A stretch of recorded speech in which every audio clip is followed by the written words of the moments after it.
और ভিডিঅ'খনতে আমি জনাই দিছিলো যে 18 তাৰিখত আপোনালোকৰ PM কিষাণৰ টকা সোমাই যাব। 18 তাৰিখ গধূলি 5 বজাৰ লগে লগে PM কিষাণৰ টকা একাউণ্টত সোমাই দিছে চৰকাৰে। PM কিষাণৰ পইচা কোনে কোনে পালে কমেণ্টত জনাই দিবলৈ পাহৰি নাযাব। লগতে আৰু যদি আপুনি এতিয়ালৈকে আমাৰ চেনেলটো ছাবস্ক্ৰাইব কৰা নাই নিশ্চয় আমাৰ চেনেলটো ছাবস্ক্ৰাইব কৰি ৰাখিব। লগতে আমি আলোচনা কৰোঁ যিসকলৰ Aadhaar link land documents upload KYC complete আছে সেইসকলৰ একাউণ্টত অলৰেডি টকা সোমাই গৈছে। আৰু যদি এতিয়ালৈকে সোমোৱা নাই 2 দিনৰ ভিতৰতে টকাটো সোমাই পৰিব। বহুতৰে প্ৰশ্ন যিসকলে নতুনকৈ এপ্লাই কৰিছে সেইসকলৰ পইচাটো সোমাব নে নাই। এতিয়া আপোনালোকে চাওক যিসকলে 2 সপ্তাহ 1 সপ্তাহ আগতে এপ্লাই কৰিছিলে সেই নতুন সকলৰ কিন্তু পইচা নোসোমায়, কাৰণ এইটো হৈছে এটা দীঘলীয়া প্ৰচেছ। যিসকলে 2 মাহ বা 3 মাহ আগতে বা 16 নম্বৰ কিস্তি পোৱাৰ পিছত এপ্লাই কৰিছে সেইসকলেহে পইচাটো পাব। ইয়াত ভেৰিফিকেশ্যন কৰা হ'ব কোন কোন শুদ্ধ হয় সেই সকলকহে পইচাটো দিয়া হয়। সেইবাবে যিসকল নতুন হয় 3 মাহৰ আগতে 2 মাহৰ আগতে এপ্লাই কৰিছে সেইসকলৰ অলৰেডি পইচা সোমাই গৈছে একাউণ্টত।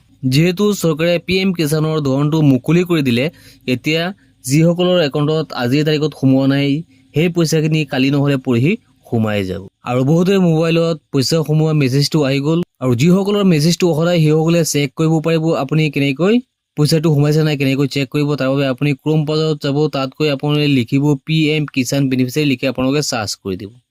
চাৰ্চ কৰি দিয়াৰ পিছত ইয়াত আপোনালোকে পাব ইউৰ নাও ষ্টেটাছ, ইয়াত আপোনালোকে অ'কে কৰিব। তাৰপিছত আপোনালোকে ইয়াত পাব আপোনালোকে নাও ইউৰ ৰেজিষ্ট্ৰেশ্যন নাম্বাৰ, ইয়াত আপোনালোকে ৰেজিষ্ট্ৰেশ্যন নাম্বাৰটো তলত দিয়া আছে ইণ্টাৰ ৰেজিষ্ট্ৰেশ্যন নাম্বাৰ।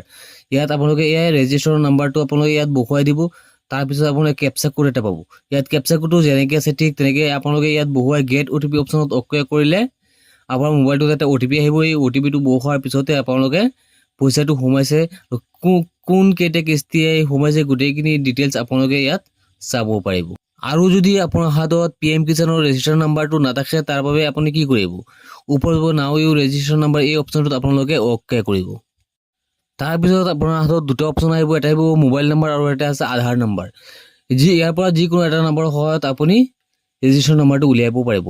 আপুনি ইয়াত আধাৰ নাম্বাৰ যদি আপুনি অ'কে কৰে তলত আহিব আধাৰ নাম্বাৰ ইণ্টাৰ আধাৰ নাম্বাৰ। এই আধাৰ নাম্বাৰ অপশ্যনটোত আপুনি আধাৰ নাম্বাৰকেইটা বহুৱাই দিব, কেপচা কোডটো বহুৱাই আপুনি গেট OTP অপশ্যনটোত অ'কে কৰিব।